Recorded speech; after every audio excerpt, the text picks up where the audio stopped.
Hello students, कैसे हैं आप सभी। मैं अनीस स्वागत करता हूं अपने यूट्यूब चैनल विद्या मंथन बाय अनीस सर। आज हम लोग जानेंगे कि क्लास 12 का यूपी बोर्ड और बिहार बोर्ड का सिलेबस क्या है और किस चैप्टर से कितने नंबर का क्वेश्चन पूछता है। पहले हम लोग अपने वेटेज के बारे में जानेंगे, किस चैप्टर का कितना वेटेज है और उस हिसाब से फिर उसके बाद से हम लोग अपना चैप्टर को स्टार्ट करेंगे। तो आइए हम लोग पहले देखते हैं। ये जो हमारा इंट्रोडक्शन टाइप का है, ये हमारा बिहार बोर्ड और उत्तर प्रदेश बोर्ड के लिए क्लास 12 का मैथ का सिलेबस के बारे में हम लोग डिस्कशन कर रहे हैं। देखिए, इसमें जो इकाई फर्स्ट का जो नाम है वो पहला हमारा नाम है संबंध और फलन, रिलेशन एंड फंक्शन। यानी पहला जो इकाई है उसका क्या नाम है, संबंध एवं फलन। इसमें हम लोग पढ़ेंगे दो चैप्टर, जिसमें से पहला चैप्टर होता है संबंध एवं फलन और जो दूसरा चैप्टर होता है हमारा वो होता है प्रतिलोम त्रिकोणमितीय फलन। पहला चैप्टर क्या होता है, संबंध एवं फलन, और दूसरा जो होता है वो क्या होता है, त्रिकोणमितीय प्रतिलोम त्रिकोणमितीय फलन। इन दोनों चैप्टरों को मिला करके हमारे बोर्ड के एग्जाम में 10 नंबर का क्वेश्चन पूछता है। कितने नंबर का क्वेश्चन पूछता है, 10 नंबर। ठीक, उसके बाद से हम लोग पढ़ेंगे दूसरा इकाई, जो दूसरा यूनिट है वो हम लोग का है बीजगणित। बीजगणित से हमारा दो चैप्टर इसमें है बीजगणित में। वो हमारा क्या है, एक तीसरा चैप्टर आव्यूह है और सारणिक। ये जो आव्यूह और सारणिक है बाबू, इन दोनों को मिला करके हमारा बोर्ड के एग्जाम में जो क्वेश्चन पूछता है वो कितने नंबर का पूछता है, 13 नंबर का। कितने नंबर का, 13 नंबर का। कौन कौन सा चैप्टर है, आव्यूह है और सारणिक। और ये चैप्टर इतना मजेदार और इतना आसान है बाबू, मुश्किल से हम लोग एक हफ्ते के अंदर अंदर ही इसको कंप्लीट कर लेंगे। इतना गजब का, और सारे बच्चों को लगभग समझ में आ जाता है। कोई भी ऐसा बच्चा नहीं होगा जो क्लास 12 में पढ़ता हो और इन दोनों चैप्टर का सवाल वो छोड़ कर आए बोर्ड के एग्जाम। इतना बढ़िया चैप्टर है। उसके बाद से हम लोग पढ़ते हैं तीसरा यूनिट कलन। ये जो कलन है इसमें हम लोग पढ़ते हैं 5 चैप्टर, जो कि होता है हमारा सातत्य तथा अवकलनीयता। उसके बाद होता है अवकलज के अनुप्रयोग। उसके बाद से होता है समाकलन। उसके बाद से होता है समाकलन के अनुप्रयोग। फिर जो 9वां चैप्टर हमारा था वो क्या होता है, अवकल समीकरण। इन बाबू 5 चैप्टरों को मिला करके जो हमारे बोर्ड के एग्जाम में क्वेश्चन पूछता है, कितने नंबर का पूछता है, 44 नंबर। कितने नंबर का, 44 नंबर। जिसमें से हमारा चैप्टर नंबर 1, 2, 3, 4, 5, 6 ये हमारा मैथ फर्स्ट का किताब है, यानी बुक फर्स्ट है। ये बुक फर्स्ट यानी मैथ फर्स्ट है हमारा। मैथ फर्स्ट में हमारा कितना चैप्टर है, 6 चैप्टर। और ये जो 7 से स्टार्ट हो रहा है ये हमारा मैथ सेकंड यानी बुक सेकंड है हमारा मैथ। ठीक है, यानी हमारा सातत्य तथा अवकलनीयता यानी continuity and differentiability, application of differentiability, integration, application of integration और डिफरेंशियल इक्वेशन। ये 5 चैप्टर को मिला करके हमारा 44 नंबर का क्वेश्चन पूछता है बोर्ड के एग्जाम में। ठीक है, उसके बाद से जो हम लोग चौथा इकाई पढ़ते हैं, चौथा यूनिट जो हम लोग पढ़ते हैं वो हमारा होता है सदिश तथा त्रिविमीय ज्यामिति, वेक्टर एंड 3D ज्योमेट्री। ये हम पढ़ेंगे जब यूनिट 3। इसमें हमारा बहुत 2 चैप्टर हम लोग पढ़ते हैं, जिसमें आता है एक सदिश बीजगणित और एक आता है त्रिविमीय ज्यामिति। ठीक है, और इन दोनों चैप्टरों को मिला के हमारे बोर्ड के एग्जाम में कितने नंबर का क्वेश्चन पूछता है, 17 नंबर का क्वेश्चन पूछता है। ठीक है, बीजगणित और त्रिविमीय ज्यामिति इन दोनों चैप्टरों को मिला करके कितने नंबर का, 17 नंबर का क्वेश्चन पूछता है। ठीक, इसके बाद से हम लोग यूनिट जो इकाई का नाम हमारा 5वां है वो है रैखिक प्रोग्रामन। इसको कई लोग LPP के नाम से भी जानते हैं, LPP। इसका क्या नाम लिखा है, LPP। यानी जब हम ये चैप्टर पढ़ेंगे, यूनिट पढ़ेंगे, इसमें बस एक ही चैप्टर है रैखिक प्रोग्रामन, इसका नाम है LPP।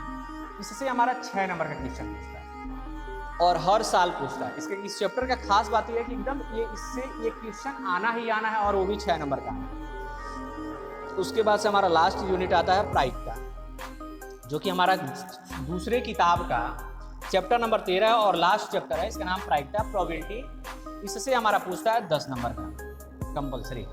ठीक, जो कि हमारा टोटल मिला के हो जाता है 100 नंबर। यानी हमारा कुल जो पहला किताब और दूसरा किताब मिला करके जो कुल चैप्टर पढ़ना है मैथ का, वो कितना पढ़ना है बाबू, 13 चैप्टर पढ़ना है। और इन 13 चैप्टरों को मिला के कितने नंबर का क्वेश्चन पूछेगा, 100 नंबर का। ठीक है, अब इसमें ये जो हम नंबर लिखे हैं ये नहीं है कि जितना कह दिए उतने नंबर का ही पूछेगा। हो सकता है कि ये 44 नंबर का कहें तो 40 नंबर हो जाए, ये भी हो सकता है कि 50 नंबर हो जाए, ये 10 जो है हो सकता है 9 हो जाए, हो सकता है 12 हो जाए। तो ये एक हमारा आइडिया है, और इसके बाद से इसी के एवरेज में एक नंबर आप अधिक समझ जाइएगा या एक नंबर कम समझ जाइएगा, यही होता है। लेकिन ये हमारा रेशियो है, इतने नंबर का ही क्वेश्चन पूछा जाए। ठीक है, अब इसके बाद हम लोग जानेंगे कि हम लोग तो पढ़ेंगे चैप्टर नंबर फर्स्ट, लेकिन अभी इसमें हमको ये जानने का प्रयास करेंगे कि जैसे हमारा हो गया एनडीए हो गया, एनडीए में क्या रोल है हमारा मैथ का, एयरफोर्स हो गया, इसमें हमारा मैथ का क्या रोल है। ये जो हमारा जो कंपटीशन का जब हम जाते हैं तैयारी करने चाहे पढ़ते हैं, तो ये 12th का ही पूरा आता है, जो 12th का मैथ है बाबू, यही पूरा पोर्शन पूछा जाता है, जिसमें से ये जो आपको ये बताया ना यूनिट 5, 6, 7 वैसे तो है पूरा इंपॉर्टेंट, ये पूरा बुक ही 11-12 का इंपॉर्टेंट है कंपटीशन की दृष्टि से, लेकिन उसमें भी कुछ होता है कि जो बहुत ज़्यादा इंपॉर्टेंट है, जिससे ज़्यादा से ज़्यादा क्वेश्चन पूछा जाता है, तो हम लोग उस पर भी फोकस करेंगे। तो जैसे हमारे ये चैप्टर नंबर 5, 6, 7, 8, 9 है, इससे ज़्यादा से ज़्यादा एनडीए में क्वेश्चन बनता है, ज़्यादा से ज़्यादा, और यहाँ तक कि क्या नाम है प्रायिकता से भी बनता है, सदिश से भी बनता है, त्रिविमीय से भी बनता है, इससे बहुत कम आता है, लेकिन आता है ये चीज़। ठीक है, जैसा कि हम लोग अपने सिलेबस के बारे में जानेंगे कि किस चैप्टर से कितने नंबर का हमारे बोर्ड के एग्जाम में पूछता है, तो अब आज से हम लोग अपना स्टार्ट करते हैं चैप्टर नंबर फर्स्ट, संबंध और फलन, रिलेशन एंड फंक्शन के बारे में हम लोग जानेंगे कैसा है। इसको जानने से पहले बाबू आप लोग क्लास 11th में पढ़े होंगे समुच्चय सेट, जिससे कि ये रिलेटेड है, वहाँ पे भी आप लोग संबंध और फलन पढ़े होंगे, और यहाँ पे उसी का थोड़ा सा एक्सपेंडेड रूप है, थोड़ा सा बड़ा रूप है उसका। ठीक है, तो पहले तो हमको वो चीज़ जानना पड़ेगा कि कैसे चीज़ वो क्या है क्या नहीं है। तो चलिए थोड़ा सा हम आपको उस चीज़ को रिवीजन कराते हैं, और उसके बाद से फिर हम लोग इस पर आएंगे कि ये कैसा है क्या नहीं। तो आप लोग क्लास 11th में पढ़े होंगे समुच्चय, इसको इंग्लिश में हम लोग कहते हैं सेट। तो सबसे पहले हम लोग जानेंगे समुच्चय क्या होता है। तो शायद आप लोग समुच्चय जानते भी होंगे क्या होता है, यानी हम लोग समुच्चय उसे कहते हैं जो सुपरिभाषित सुव्यवस्थित संग्रह को समुच्चय कहते हैं, यानी इंग्लिश में कहा जाए तो कहा जा सकता है कि well defined collection is called set. ठीक है, जैसे कि अगर हम किसी आप ही से जैसे हम पूछते हैं कि प्रथम 5 प्राकृतिक संख्या बताइए, तो जैसे कि हम आपसे बोलेंगे प्रथम 5 प्राकृतिक संख्या बताइए, तो आपका जवाब आएगा 1, 2, 3, 4, 5। यही हमारा प्रथम 5 प्राकृतिक संख्या है।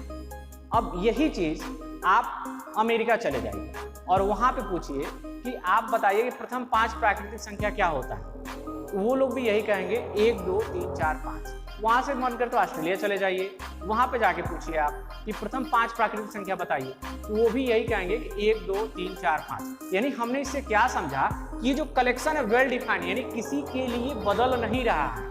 जब मान किसी के लिए बदलता नहीं है तो ऐसे संग्रह को, ऐसे समूह को हम लोग क्या कहते हैं, समुच्चय कहते हैं। ठीक है, तो ये हमारा समुच्चय है। जैसे मान लीजिए अगर हम आपसे कह दें कि स्वरों का समुच्चय, तो स्वरों का समुच्चय अंग्रेजी वर्णमाला के स्वरों का समुच्चय। अंग्रेजी वर्णमाला के स्वर क्या होते हैं, ए, ई, आई, ओ, यू, ये हमारा हो गया, यानी अंग्रेजी वर्णमाला के समुच्चय।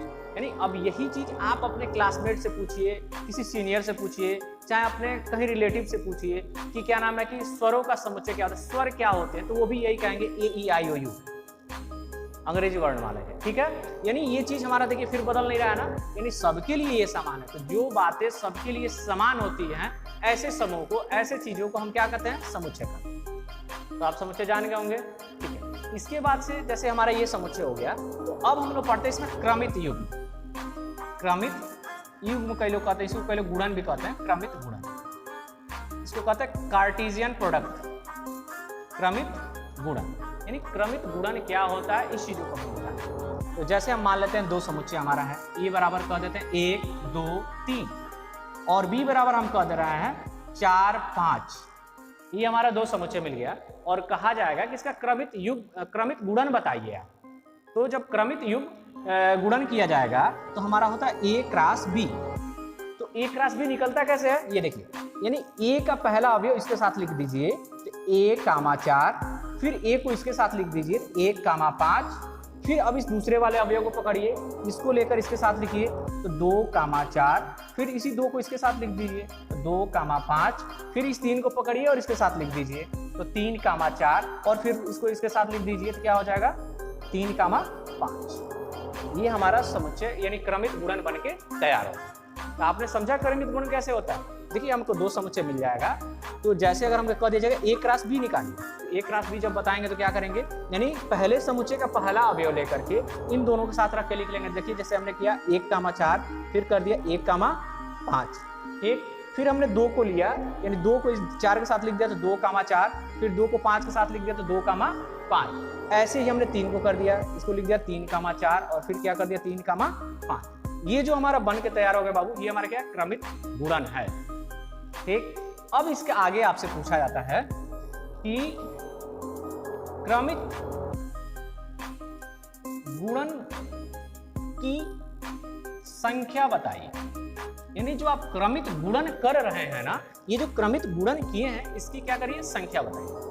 तो जब हम क्रमित गुणन की संख्या पे आते हैं बाबू, तो हमारा क्रमित गुणन क्या होता है, मैंने संख्या कैसे निकालते हैं। तो पहले तो हम क्रॉस कर लेते हैं, और जैसे इसका क्रॉस हो जाता है तो अगर आप क्रॉस कर लिए तो काउंट करके भी बता सकते हैं कि 1 2 3 4 5 6, इसको कामा लगा देंगे, है ना। तो ये हमारा क्रमित गुणन 6 हो गया इसका। लेकिन जब हमको अगर ये मिला ना हो, ये हमारा अभी क्रॉस अगर नहीं किए, हमको केवल समुच्चय मिल जाए, यानी कह दिया जाए कि समुच्चय ए में अवयवों की जो संख्या है, यानी समुच्चय ए में अवयवों की संख्या, यानी समुच्चय ए में कितना सदस्य हैं, देखिए 1 2 3, यानी सदस्यों की संख्या 3 हो गया। फिर समुच्चय बी में कितने लोग हैं, 1 2, यानी समुच्चय बी में लोगों की संख्या कितना हो गया 2।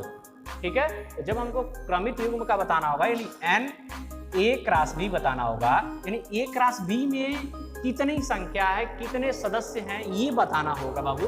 तो हम क्या करेंगे, दोनों समुच्चयों के जो सदस्यों की संख्या है उसका गुणा करा देते हैं। यानी ए में कितना है 3 है, बी में कितना है 2 है, तो कितना हो जाएगा 6। यानी ए क्रॉस बी में जो सदस्यों की संख्या होगी वो कितनी होगी 6। देखिए काउंट करिए 1 2 3 4 5 6, यानी आप काउंट करके भी बता सकते हैं कि कितना हो रहा है संख्या, और नहीं तो ए और बी मिला है तो हम इस बात का ध्यान रखते हैं कि समुच्चय ए में कितना सदस्य हैं, यानी कितने लोग हैं। तो हमारे देख लिए 1 2 3, यानी लिख दिए N A is equal to 3। फिर हमने देखा कि बी में कितने सदस्य हैं, तो हमने कहा 1 और 2, यानी 2 लोग हैं, तो हमारा हो गया N B is equal to 2। अब इन दोनों का हम क्या करेंगे, मल्टीप्लाई करा देंगे, तो जो हमारा मान आता है वो होता है ए क्रॉस बी का मान। ठीक है, यानी ए क्रॉस बी में हमने सदस्यों की संख्या को हमने जान गए कि कैसे ये निकलता है। ठीक, इसके बाद से बाबू बात आता है क्रमित युग्म। तो देखते हैं क्रमित युग्म क्या होता है। ठीक है, तो ये जो हमने क्रॉस निकाला है बाबू, ये जो क्रॉस निकाला है इसी से क्रमित युग्म होता है। ये जो हमारा है ना, ये यही हमारा क्रमित युग्म है। क्रमित युग्म, क्रमित युग्म क्या हो जाएगा, जैसे हमारा हो गया 1,4, फिर ये हमारा है क्या 1,5, फिर ये क्या है 2,4, फिर ये क्या है 2,5, फिर 3,4, और नेक्स्ट हमारा कितना है बाबू 3,5। ये जो हमारा है यही हमारा क्या क्रमित युग्म। क्रमित युग्म का मतलब ये होता है कि क्रम का मायने रखना। ये जो क्रम का बहुत इसमें विशेष मायने है। जैसे कि अगर हमारा कहीं मिल जाए 1,4, ये हमारा क्रमित युग्म है, और कहीं हमारा मिल गया 4,1, ये भी क्रमित युग्म, लेकिन ये दोनों आपस में बराबर नहीं, क्योंकि इसमें क्रम देखिए ये 1 और 4 ये है, तो जो ये 1 बता रहा है ये बता रहा है कि समुच्चय ए का अवयव है, और ये बता रहा है 4 की समुच्चय बी का अवयव है। और इसमें क्या बता रहा है कि ये 4 है जो समुच्चय ए का अवयव है, और ये जो 1 है ये समुच्चय बी का अवयव। देखिए बात उल्टा हो गया ना, यहाँ पे कह रहा है ए का है और यहाँ पे ये कह रहा है ए का 4 है, इसलिए हमारा है क्रम इसमें मायने रखता है। अगर हम कहीं लिख देते हैं 3,5 और कोई आपसे पूछ दे कि क्या 5,3 आपस में बराबर है, तो हम कहेंगे नहीं, बिल्कुल नहीं बराबर। क्यों नहीं बराबर है, क्योंकि इसमें क्रम बदल जा रहा है। ठीक है, तो जो पहला होता है वो पहले सेट का होता है, जो दूसरा होता है वो दूसरे सेट का होता है, यानी दूसरे समुच्चय का। ठीक है, आइए हम लोग एक सवाल देखते हैं इसमें कि कैसे इसको क्या करते हैं, कैसे लगाते हैं। हम देखें आप लोग जाने कि नहीं, समझे कि नहीं इस चीज़ों को। ठीक है, देखिए जैसे अगर हमको कोई एक समुच्चय मिल जाए a इज इक्वल टू 1 2 3 4 5, हमारा ये समुच्चय। फिर b बराबर मान लीजिए कोई समुच्चय मिल गया a b c, ये मिल गया। आप लोग हमें बताइए कि a क्रॉस b कैसे निकलता है, क्या होगा, और फिर a क्रॉस b में अवयवों की संख्या बताइए क्या। ठीक है, आप लोग वीडियो को पुश करके लगाइएगा और बताइएगा कि कैसे क्या है क्या नहीं है। चलिए अब हम आपको इसको बता देते हैं कि कैसे क्या करना है। तो जैसे अभी हम लोग सीखे ए क्रॉस बी निकालें, तो बाबू अगर हम ए क्रॉस बी निकालेंगे तो कैसे निकालेंगे। हमारा सबसे पहले कहा ए का बात कर रहा है, तो ए को इसके साथ लिख दो तो 1, ए हो जाएगा। फिर इसी 1 को इसके साथ लिख दो 1, बी हो जाएगा। फिर इसी 1 को इसके साथ लिख दो 1, सी हो जाएगा। अब इस 2 को पकड़ो और इन सब के साथ लिखो, हम लिखेंगे 2 कामा ए, हो गया ना। फिर इस 2 को इसके साथ लिखो तो ये हो जाएगा 2 कामा बी, ठीक। और फिर इस 2 को इसके साथ लिख दो तो क्या हो जाएगा 2 कामा सी। फिर इस 3 को पकड़ो और इसके साथ लिख दो, क्या होगा 3 कामा ए, फिर ये क्या होगा 3 कामा बी, फिर ये क्या होगा 3 कामा सी, ठीक है। फिर 4 को पकड़ो और इन तीनों के साथ लिख दो बाबू, ये होगा 4 कामा ए, 4 कामा बी, 4 कामा सी। फिर इस 5 को पकड़ो और फिर इन तीनों के साथ लिख दो, ये हो जाएगा 5 कामा ए, 5 कामा बी और 5 कामा सी। हमारा ये क्रमित युग्म यानी क्रमित गुणन बन के तैयार हो गया। क्या आप लोगों ने ये बात को समझा? और ऐसा उम्मीद करते हैं कि आप लोग भी ऐसे ही लगाए होंगे। अब हमको ये जानना है, ये तो हमने कर दिया, ए क्रॉस बी कैसे निकालते हैं, हो गया। अब हम निकालेंगे कि ए क्रॉस बी में कितने अवयव हैं, कितने सदस्य हैं। इसके लिए बाबू हमने कैसे क्या पढ़ा था, इसका 2 तरीका पढ़ा। एक तो क्रॉस अगर आप कर लेते हैं तो काउंट कर लीजिए, और नहीं अगर कर पाते हैं तो देख लीजिए समुच्चय ए में कितने सदस्य हैं, कितने अवयव हैं। तो कितने सदस्य देखिए 1 2 3 4 5, यानी जो समुच्चय ए में कितने लोग हैं, 5 लोग हैं, ठीक। समुच्चय बी में देखिए कितने लोग हैं, 1 2 3, यानी समुच्चय बी में कितने लोग हैं, 3 लोग हैं। इन दोनों का गुणा करा देंगे कितना हो जाएगा 15, यानी हमारा जो हमारा n क्रॉस यानी आएगा, ये कितना आएगा 15 आएगा। यानी ए क्रॉस बी में अवयवों की संख्या जो होगी कितना होगा 15 होगा। आप काउंट करके देख सकते हैं, देखिए 1 2 3 4 5 6 7 8 9 10 11 12 13 14 15, ठीक है। तो हमने क्रमित युग्म के बारे में जान गए कि कैसे है, क्या है, कैसे करना है। और ऐसा उम्मीद करते हैं कि आप लोग इस चीज़ों को बहुत अच्छे से समझे होंगे और प्रयास करते हैं कि इसका प्रैक्टिस करेंगे। और हम लोग इसके आगे का जो बेसिक है इसको नेक्स्ट वीडियो में पढ़ेंगे। तब तक के लिए बहुत बहुत धन्यवाद। और हमारे चैनल से अधिक जुड़ने का प्रयास करें, जिससे कि हम लोग कंपटीशन के बारे में और अच्छे से अच्छे जानकारी ले सकें और यूपी बोर्ड के बारे में एक बेहतरीन टारगेट बैच के साथ काम करें और एक बेहतरीन रिजल्ट बनाएं। Thank you.